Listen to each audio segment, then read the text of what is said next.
السلام علیکم ملګرو. د عمران خان خلاف په سایفر کیس کې چې کوم 28 گواهان تیار دي، د هغه گواهانو خلاف د عمران خان د پارټۍ رهنما یعنی د پی ټی آی د رهنما یو ډیره زبردست حکمت عملی تیار شوې ده. جی بل طرف ته د نون لیگ ورګران چې کوم دي او د نون لیگ چې کوم رهنما دي، هغه د نواز شریف وطن ته واپس راتلو باندې خوشاله نه دي. سو وجره په هغه باندې هم ډیټیل سره خبره کو. بل افغانستان کې چې کومه زلزلہ راغلی وجي هغه حواله سره هم سره نوي اپډیټس دي.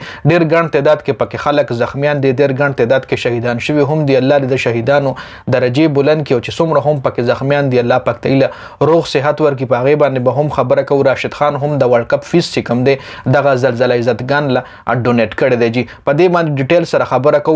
افغانستان کې چې کومه زلزلہ راغلی وجینو په هغه زلزلہ کې تقریبا 2053 پورې کسان شهیدان شوي، 2000 کسان 2050 پورې کسان چې کوم دي په دغه زلزلہ کې شهیدان شوي دي. جی اور دین علاوه تقریبا 9250 چې کوم دي دا پکې زخمیان دي. نو الله پاک ته چې کوم شهیدان دي الله پاک ته ایله په هغه جهان باندې خوشالیانه ورکړي. الله پاک ته ولا په هغه جهان باندې الله پاک ولا په هغه دنیا باندې بلند مرتبه ورکړي. کوم چې زخمیان دي د هغه لپاره سپیشل دعا کوي چې الله پاک ولا روغ صحت کامله نصیب کړي.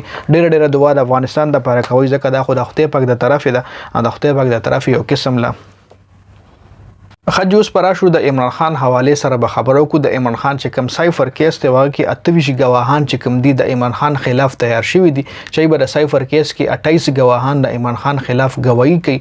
هغه حواله سره د پی ټی آی چې څومره رهنما دي او تر اوسه پورې اریسټ شوی نه دي، پولیس نه دي اریسټ کړي، نو هغه داسې چل کړي چې په قران شریف باندې هغه لاس کې خو درې او دا بیان جاری کړی دی چې مونږ عمران خان هیڅ قسم د پاکستان د آئین خلاف یا د پاکستان د ادارو خلاف نه یو اکسو کړي او نه عمران خان خپل هم دی نو مې واقعیات کې مطلب شامل دي.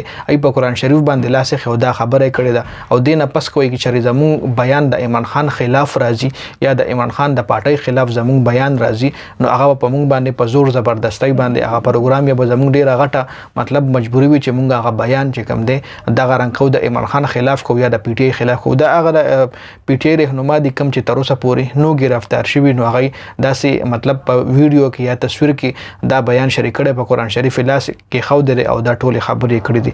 دین علاوه نواز شریف تاسو له معلومه ده 21 اکتوبر یاد کړئ چې په 21 اکتوبر باندې با پاکستان ته درځم. نو 21 اکتوبر کې دغه لګي ورځې پاتې دي، خو د پی ټی آی د مسلم لیگ نون چې کوم رهنما دي یا کوم ورکران دي هغه دا نه غواړي چې نواز شریف پاکستان ته واپس راشي، ځکه نه مریم نواز چې کوم جلسې کنسسټنټلی فلاپ کیږي. تم پته راکړه چې نواز شریف پاکستان ته راشي نو پیله خو هغه به جیل ته ځي، ځکه په هغه باندې چې کوم کیسز دي هغه کیسز دغه لا کلیر نه دي. ټول پیله خو هغه جیل ته ځي، خو بیا هم جیل ته ځي نه، نو جلسو کې چې څنګه د مریم نواز بې عزتي کیږي نو کې دې شي د یو په ډبل زیاته د نواز شریف